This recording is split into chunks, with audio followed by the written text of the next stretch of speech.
অন্য কোনো আইন মেনে নেওয়া হবে না। সব দেখেছি, এবার আমরা আল্লাহর কোরআন দিয়ে দেশটা চালিয়ে দেখতে চাই। আল্লাহ কবুল করুন, আমিন বলেন। রাজি তো সবাই? কোনো দ্বিমত নাই তো ইনশাআল্লাহ? আল্লাহ তৌফিক দিক, জোরে বলি আমিন। তবে মজিদ ওয়া ফুরকানিহিল হামিদ।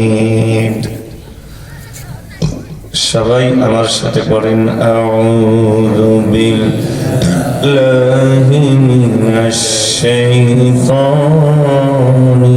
রাজীম। বিসমিল্লাহির রাহমানির রাহিম। والعصر إن الإنسان لفي خسر إلا الذين آمنوا وعملوا الصالحات وتواصوا بالحق وتواصوا بالصبر. وعن شداد بن أوس رضي الله تعالى عنه قال قال رسول الله صلى الله عليه وسلم الكيس من دان نفسه وعمل لما بعد الموت والعاجز من أتبع نفسه هواها وتمنى على الله. وقال تعالى في شان حبيبه إن الله وملائكته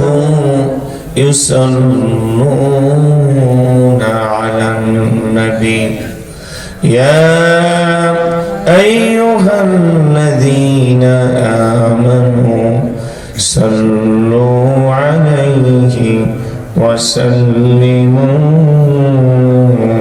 تسليما. اللهم صل على سيدنا مولانا محمد وعلى آل سيدنا مولانا মোহাম্মদ।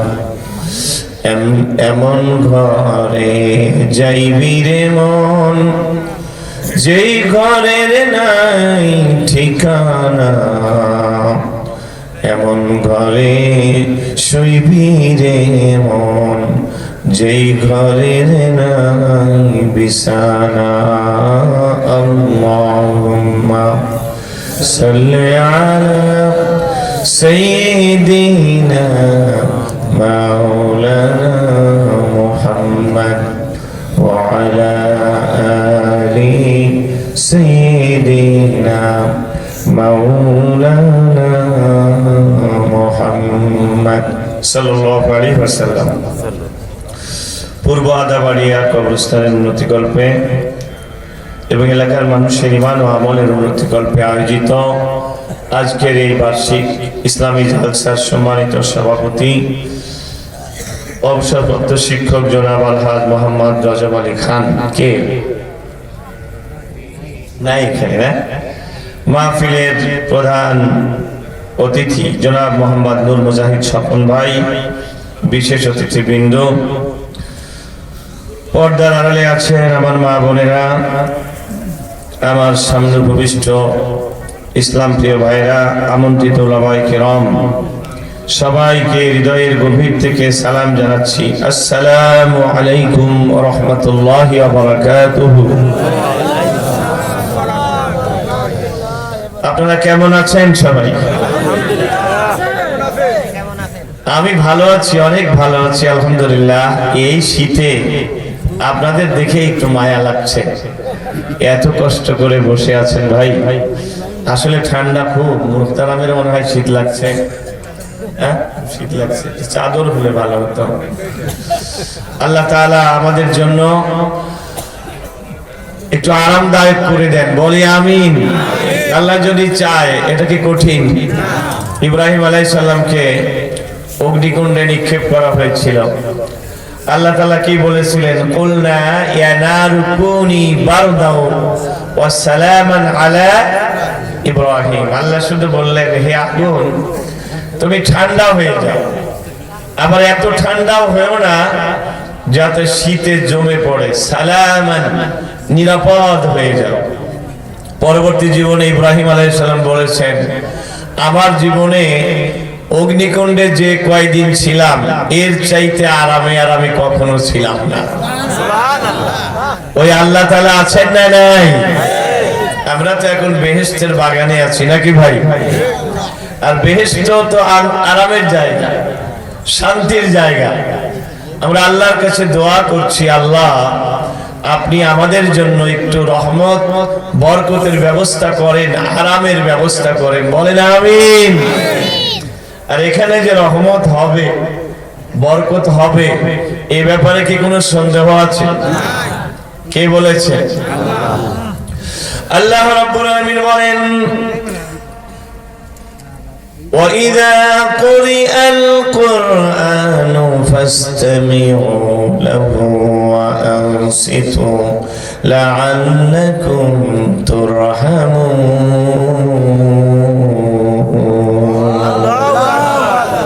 যখন কোরআন তেলাওয়াত করা হয় তোমরা চুপ করে থাকো, মনোযোগ দিয়ে শোনো, তোমাদের উপরে আল্লাহর রহমতগুলো বর্ষিত হবে।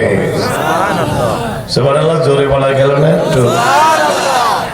আমরা আল্লাহর রহমতের ভিতরে থাকব, যতক্ষণ থাকব বরকতের ভিতরে থাকব। সুবহানাল্লাহ, আলহামদুলিল্লাহ, আল্লাহু আকবার বলবো, আমাদের আমলনামা নেকি দিয়ে পূর্ণ হয়ে যাবে। এখান থেকে যে আলোচনা হবে, এই আলোচনাগুলো হৃদয়ঙ্গম করে যদি আমল করতে পারি, তাহলে আমাদের পুরস্কার আল্লাহর জান্নাত। এবারে সুবহানাল্লাহ আসতে বললেন। জান্নাতের দাম তো আমাদের কাছে বেশি, কম। আমাদের কাছে টাকার দাম বেশি, আমাদের কাছে দুনিয়াবি নগদের দাম বেশি। আল্লাহ তাআলা বলেন, ফামান যুহজিহা আনিন নার ওয়া উদখিলাল জান্নাতা ফাকাদ ফাজ। যাকে কোন রকম জাহান্নামের আগুন থেকে বাঁচিয়ে দেওয়া হলো। আমি তো পাবনার ছেলে, আমি কিন্তু বগুড়ার ছেলে না। বাড়ি আমার পাবনার চাঁদপুরে, আপনাদের দেশি মানুষ। চাকরি করি, এখন বগুড়ায় থাকি। তো আমাদের চাঁদপুরে একটা কথা আছে, কুরু বুরু করে মেট্রিক পাস। এইদিকে নাই, কুরু বুরু বা কেরা বেরা। আল্লাহ এই ধরনের একটা ভাষা ব্যবহার করেছেন যে যাকে কেরা বেরা করে কোন রকম জাহান্নাম থেকে বাঁচিয়ে দেওয়া হলো এবং জান্নাত দেওয়া হলো, ফাকাদ ফাজ, এই লোকটির জীবনটা ধন্য হয়ে গেল। ওয়ামাল হায়াতুদ দুনিয়া ইল্লা মাতাউল গুরুর। এই দুনিয়ার জীবন একটা ধোঁকা ছাড়া কিছু নয়। বাড়ি আমার, বাড়ি আমার, দুদিন পরে আমি নাই, ছেলে বলবে বাড়ি আমার, ছেলের পরে নাতি বলবে বাড়ি আমার, আরেকজন বলবে আমার। তখন আমি কবরে হাড় হাড্ডি হয়ে গেছি, ঠিক কিনা বলেন? নাই, হয়ে গেছে। দুনিয়ার জীবনটা একটা ধোঁকা, পরকালের জীবনটাই আসল। ওই জীবনে যদি জান্নাত পাই তাহলে আর তার আফসোস করার কিছু নাই। আল্লাহর রাসূল বলেন, গনিমাতু মাজালিসিজ যিকরি আল জান্নাহ। জিকিরের মজলিসে, কোরআনের মজলিসে যারা বসবে তাদের পুরস্কার দেওয়া হবে আল্লাহর জান্নাত। চিৎকার দিয়ে বলেন আল্লাহু আকবার। খুশি হন নাই আপনারা? আল্লাহর প্রশংসা করেন। রব্বানা বলেন সবাই, রব্বানা লাকাল হামদ হামদান কাসীরান তাইয়িবান মুবারাকান ফীহি ইয়া রাব্বি লাকাল হামদু কামা ইয়ানবাগি লিজালালি ওয়াজহিকা ওয়া আযীমি সুলতানিকা। একটু আরেকবার হাতটা নাড়ান, তাহলে একটু শীত কমে যাবে। আল্লাহু আকবার, আল্লাহু আকবার কাবীরা, আলহামদুলিল্লাহ কাসীরা, সুবহানাল্লাহি বুকরাতান ওয়া আসিলা। চা দিবেন ঘন ঘন, মা মুরব্বীদেরকে মাঝে মাঝে দিবেন, ঠান্ডার সময় তো। আর আপনারা চা বানিয়ে আনেন, সবাইকে একটু করে চা খাওয়ান। তো ভাইদের তো সম্ভব না, এই মুরব্বীদের একটু দেন, মঞ্চে বসে আছে। ভাই আপনারা রাগ করেন না, আপনাদেরও লাগবে। আচ্ছা, আপনারা অনেক উদার। আল্লাহ আমাদের জন্য এই মহাব্বত মৃত্যু পর্যন্ত, কিয়ামত পর্যন্ত বাড়িয়ে দেন, বলে আমিন। দুরূদ সালাম পেশ করছি রাহমাতুল লিল আলামিন বিশ্বনবী মুহাম্মদুর রাসূলুল্লাহ সাল্লাল্লাহু আলাইহি ওয়াসাল্লামের প্রতি। সবাই বলেন সাল্লাল্লাহু আলাইহি ওয়াসাল্লাম। মুরব্বি বলছে গরম ওয়াজ করা লাগবে। গরম, আমি তো নিজেই ঠান্ডা। যে বডি, আগে আরো শুকনো ছিলাম। আপনাদের মনে নাই, আমি আদাবাড়িয়া গ্রামে আগে একবার আসছিলাম, ঠিক কিনা ভাই? মনে আছে? তখন আরো শুকনো ছিলাম না? হ্যাঁ, একবার আসছিলাম, আমার মনে আছে। যাই হোক, এই বডিতে আর কি গরম দেব? তারপরে আল্লাহ যেন সাহস করে দেয়, জোরে বলি আমিন। তবে গরম তো আমার একলা হলে হবে না, এক হাতে তালি বাজে না। It needs to hand for clapping hands. হাত তালি দিতে কয় হাত লাগে? দুই হাত। আমি আপনারা যদি একটু গরম হন, আমি আরেকটু হব ইনশাআল্লাহ। রাজি আছেন ইনশাআল্লাহ? আল্লাহ আমাদেরকে সহজ করে দিন, জোরে বলে আমিন। আর জোরে বলে আমিন, চিৎকার দিয়ে বলে আমিন। আল্লাহ আমাদের জন্য বাংলাদেশকে কোরআনের রাষ্ট্র হিসেবে কবুল করে নেন, আর একটু জোরে আল কোরআনের আলো। এখনো ঘর পর্যন্তই, হ্যাঁ, কতটা যে আপনারা গরম হবেন তো বুঝতেছি। এবার জ্বালাতে হবে জাতীয় সংসদে। রাজি আছে ইনশাআল্লাহ? সত্যি আমার কথা, বিএনপি ক্ষমতায় যাক, আপত্তি নেই। আওয়ামী লীগ যদি আমার আসে, আসুন। যদি কোরআন দিয়ে রাষ্ট্র চালায়, আমাদের কোনো আপত্তি নাই, ঠিক না? কিন্তু যে দেশে 90% মুসলমানের দেশ, যে দেশে প্রতিদিন সূর্য ওঠে আজানের আওয়াজে, যে দেশে প্রতিদিন 5 বার মুয়াজ্জিন হাইয়া আলাস সালাহ বলে, যে দেশে 3 লক্ষ মসজিদ, হাজার হাজার আলেমের দেশ, এই দেশ ওলি আল্লাহর বাংলাদেশ, আল্লামা দেলোয়ার হোসেন সাঈদীর বাংলাদেশ। এই দেশে আর কোরআনের আইন ছাড়া অন্য কোন আইন মেনে নেওয়া হবে না। সব দেখেছি, এবার আমরা আল্লাহর কোরআন দিয়ে দেশটা চালিয়ে দেখতে চাই। আল্লাহ কবুল করুন, আমিন বলেন। রাজি তো সবাই? কোনো দ্বিমত নাই তো ইনশাআল্লাহ? আল্লাহ তৌফিক দিক, জোরে বলি আমিন। তবে সব কথাই কম বেশি বলবো। আজকের আলোচনাটা আমি নিয়েছি আমাদের জীবনের জন্য খুবই গুরুত্বপূর্ণ এমন একটা বিষয়, যেহেতু আলোচনাটা কবরস্থানের। কিসের? ঠিক না? এই জন্য আসল কথাটা বলা দরকার।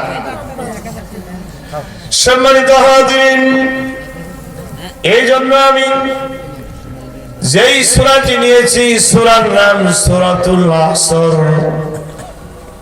সবাই বলেন সূরার নাম কি? আসর মানে যুগ, আসর মানে সময়।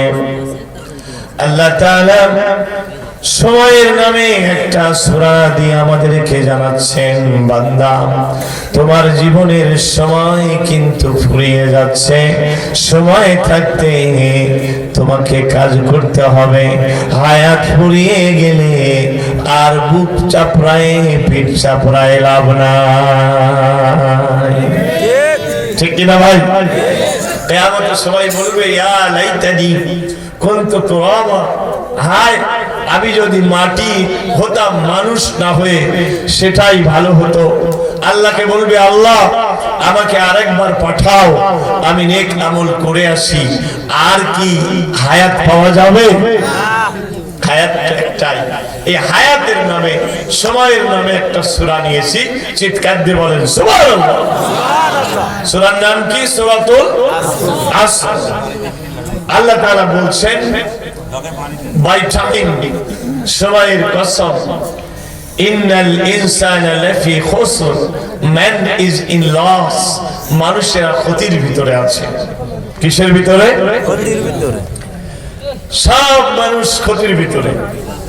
আল্লাহ বলছেন আওয়ামী লীগ ক্ষতির ভিতরে, বিএনপি ক্ষতির ভিতরে, জামাত ইসলাম ক্ষতির ভিতরে, তাবলীগ ক্ষতির ভিতরে, চরমোনাই ক্ষতির ভিতরে।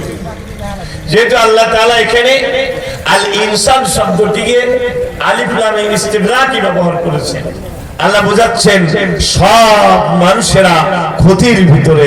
চিৎকার দিয়ে কোন আল্লাহু আকবার। সম্মানিত ভাইরা, এবার বলতে পারেন হুজুর সবাই যদি ক্ষতির ভিতরে থাকে তাহলে লাভের মধ্যে কারা? লাভের মধ্যেও তো কিছু মানুষকে থাকা লাগবে। আল্লাহ রাব্বুল আলামিন বলেন ইল্লাল্লাযীনা আমানু ওয়া আমিলুস সলিহাতি ওয়া তাওয়াসাউ বিল হাক্কি ওয়া তাওয়াসাউ বিস সাবর। রাব্বুল আলামিন বললেন চারটি গুণ যাদের মধ্যে পাওয়া যাবে এই মানুষেরা ক্ষতি থেকে বেঁচে লাভের মধ্যে চলে যাবে। এক নাম্বার, যারা ঈমান এনেছে আল্লাহর প্রতি। দুই নম্বরে তারা নেক আমল করেছে। তিন নম্বর, তারা একজন আরেকজনকে হকের দিকে দাওয়াত দিয়েছে। আর চার নম্বর, হকের দাওয়াত দিতে গিয়ে তারা ধৈর্য ধরেছে, তারা অটল অবিচল থেকেছে।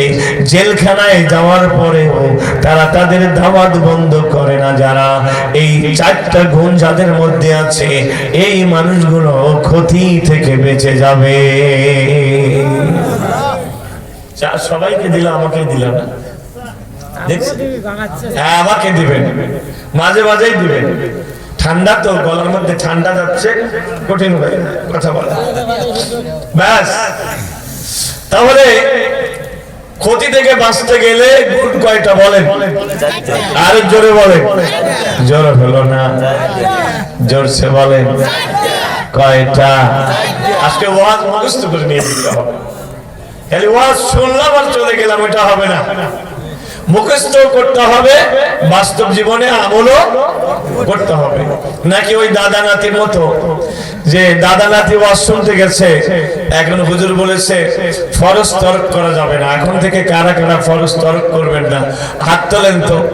তো দাদা দুই হাতই তুলেছে, নাতি এক হাত, দাদা তুলছে দুই হাত। কিন্তু ফেরার পথেই একটা নদী পড়ছে, নাতি পড়েই আছে, দাদা মাল কুচা দেওয়া শেষ, কাঁচা মারছে। এখন নাতি বলে দাদা আপনারা হাত ধরলেন, বাদ দে তো, 20 বছর থেকে ওয়াজ শুনতেছি, কোনদিন ওয়াজকে নদীর ওই পারে নিয়ে গেলাম না, আজ থেকে ওই পারে নিয়ে যাব। এই পারের ওয়াজ এই পারেই রেখে যা। আপনারা কি তাই করবেন? ভাইরা, আমরা আমলের নিয়তে ওয়াজ শুনবো ইনশাআল্লাহ। ভাইরা আমার, বলতেছিলাম এই সূরাটি অত্যন্ত দামি। সূরার ভিতরে আয়াত আছে মাত্র 3টা। কয়টা? এটা কোরআন শরীফের 103 নম্বর সূরা, এর ভিতরে আয়াত আছে 3টি। কিন্তু ইমাম শাফি রাহমাতুল্লাহ আলাইহি বলেন লাউ তাদাব্বারান নাসু ফি হাযিহিস সূরা লাওয়াসিয়াতুহুম, লোকেরা যদি এই ছোট্ট সূরাটা আমল করতে পারে তাহলে জাহান্নামের আগুন থেকে বাঁচার জন্য এই ছোট্ট সূরাই যথেষ্ট। সুবহানাল্লাহ, সুবহানাল্লাহ, একটু জোরে বলেন সুবহানাল্লাহ। বিশ্বনবীর সাহাবীরা একজন আরেকজনের সাথে দেখা হলো, তারা সূরা আসরের কথা মনে করে দিত, বলতো ভাই তুমি কিন্তু সূরা আসরের কথা ভুলে যেও না। সুবহানাল্লাহ বলেন সুবহানাল্লাহ। আসর মানে যুগ, আল আসর মানে যুগ, আসর মানে সময়। এই আসর নামে সূরা দিলেন কেন? আল্লাহ মানুষকে বুঝাচ্ছেন তুমি মহাকালের দিকে তাকাও, যুগে যুগে আল্লাহর সাথে গাদ্দারি যারা করেছে তারা কিন্তু দুনিয়ায় কেউ টিকে নাই। আছে? নমরুদ নাই, ফেরাউন নাই, কারুন নাই, হামান নাই, সাদ্দাত নাই, শেখ হাসিনা নাই। আবার সামনে যারা যদি আরেক জালিম আসে, এই জালিমও থাকবে ঠিক না? শিক্ষা নেওয়ার দরকার আছে না নাই? কিন্তু একটা কথা আছে, এটাই ইতিহাসের নির্মম পরিণতি, যে ইতিহাস থেকে মানুষ শিক্ষা নেয় না। কেউ জুলুম করে গেল আর কেউ আসেই নাই, আগেই শুরু করছে চাঁদাবাজি। ঠিক না? কথা বলেন। আমার ভাইরা রাগ করবেন না, আমি আপনাদের সংশোধন করার জন্য বলতেছি। আপনি ভালো হয়ে যান, আপনি চাঁদাবাজি করবেন কেন? আপনি যদি করেন তাহলে আপনার তো গায়ে লাগবে, ঠিক না? আমি কি নাম বলছি? ঠাকুর ঘরে কে রে? আমি কলা খাই নাই। আমি কি বলছি তুমি খাইছো? আগেই তুমি করছো কেন যে আমি কলা খাইনি? তার মানে তুমি পাকা চোর, ঠিক না? রাগ করতেছেন আপনারা? কথা বলেন ঠিক কিনা? ইতিহাস থেকে শিক্ষা দেওয়ার জন্য আল্লাহ তাআলা এই সূরাটা দিয়েছেন। আল্লাহ তাআলা সময়ের নামে একটা সূরা এই জন্য দিলেন, এবং আল্লাহর সময়ের নামে কসম এই জন্য করলেন, মানুষের জীবনের সাথে, মানুষের জীবনের লাভ ক্ষতির সাথে সময়ের বড় মিল। পরীক্ষার হলে সময় থাকে 3 ঘন্টা। কোন ছাত্র যদি লেখা বাদ দিয়ে একজনের সাথে গল্প করে, কাউকে কলম দিয়ে গোতা মারে আর গল্প করে, উস্তাদ দেখে দেখে বলে, ও ছাত্র তুমি সময়ের দিকে তাকাও, তোমার সময় কিন্তু ফুরিয়ে যাচ্ছে। সময়ের কাজ যদি তুমি সময় না করতে পারো তাহলে কিন্তু ক্ষতির মধ্যে পড়ে যাবে। আল্লাহ রাব্বুল আমিন বান্দাকে যেদিন সৃষ্টি করলেন সেদিনই বান্দাকে একটা হায়াত নির্ধারিত করে দিয়েছে, কি দেয় নাই? আরো জোরে বলেন। আমাদের হায়াত যদি হয় 70 বছর, আমি কি 71 বানাতে পারবো? হায়াত যদি হয় 70 দিন, আমি কি 71 দিন বানাতে পারবো? আবার কারো হায়াত 70 মিনিট। আমার হায়াত কিন্তু ফুরিয়ে যাচ্ছে। এই জন্য আল্লাহ সময়ের নামে কসম করে আমাদেরকে জানাই দিলেন, ইযা জাআ আজালুহুম লা ইস্তাখিরুনা সাআতান ওয়া লা ইস্তাকদিমুন। আল্লাহু আকবার। কার কথা এটা? রব্বুল আলামিন বললেন, মরণের চিঠি যখন আসবে, একটু আগেও আসবে না, একটু পরেও আসবে না। সাদ্দাত নামে একজন ব্যক্তি ছিল, আল্লাহর সাথে চ্যালেঞ্জ করে জান্নাত বানিয়েছিল।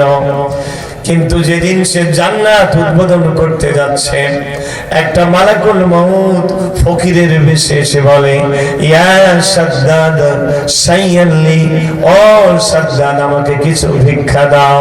সাদ্দাদ ডেকে বলে, আজ আমি আমার বেহেশত উদ্বোধন করতে যাচ্ছি।